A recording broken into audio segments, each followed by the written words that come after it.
হলো ধাতব বডি, এটা মেটাল ক্যাসিং বা বডি বলবে না, ঠিক আছে। এইটা হচ্ছে সোল প্লেট, সোল প্লেট, এটার নাম হলো সোল প্লেট।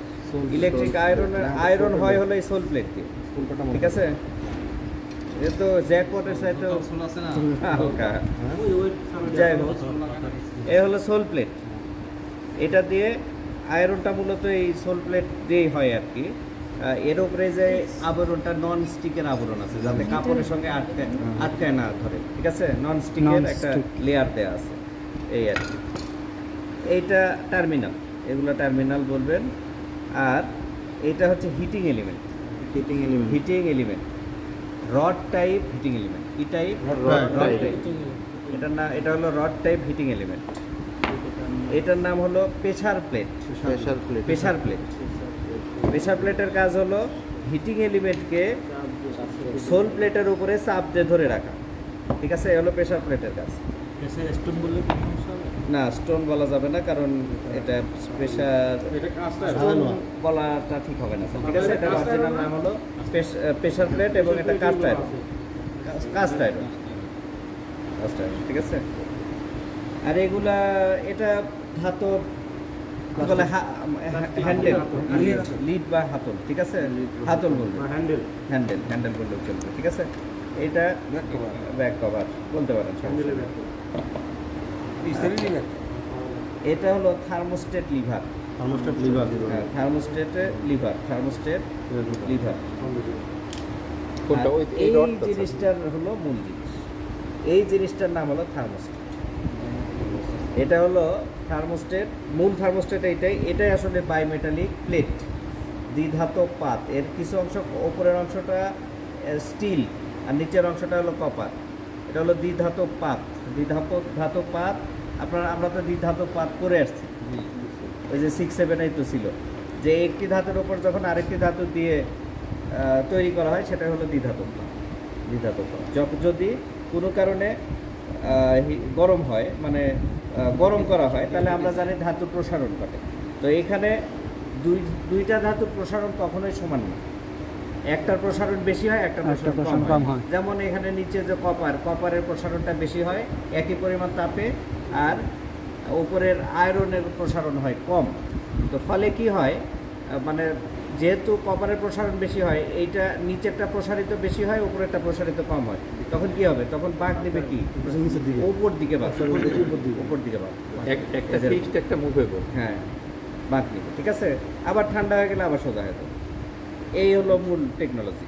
যে জন্য দেখেন এইটাকে এইখানকার এই পুরোটাই হলো থার্মোস্টেট, এই পুরোটাকে আমরা থার্মোস্টেট বলছি, ঠিক আছে।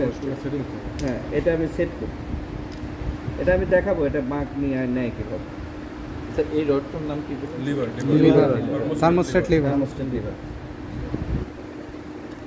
এটা আমি প্র্যাকটিক্যাল দেখাচ্ছি দাদা, যেটা কীভাবে কাজ করে দেখা যায়। এই যে এটা আসলে থাকে এরকম, হ্যাঁ এরকম। তো মূল তো টেম্পারেচারটা তো আমরা এই সোল প্লেটেরই টেম্পারেচারটা তো মূল বিষয়, তাই না? তো এইখানে হয় কি, যখন সোল প্লেট গরম হয়, হিটিং এলিমেন্ট চারদিক দিয়ে গরম হয়, সাথে সাথে সোল প্লেটটা আমরা দেখতে পাচ্ছি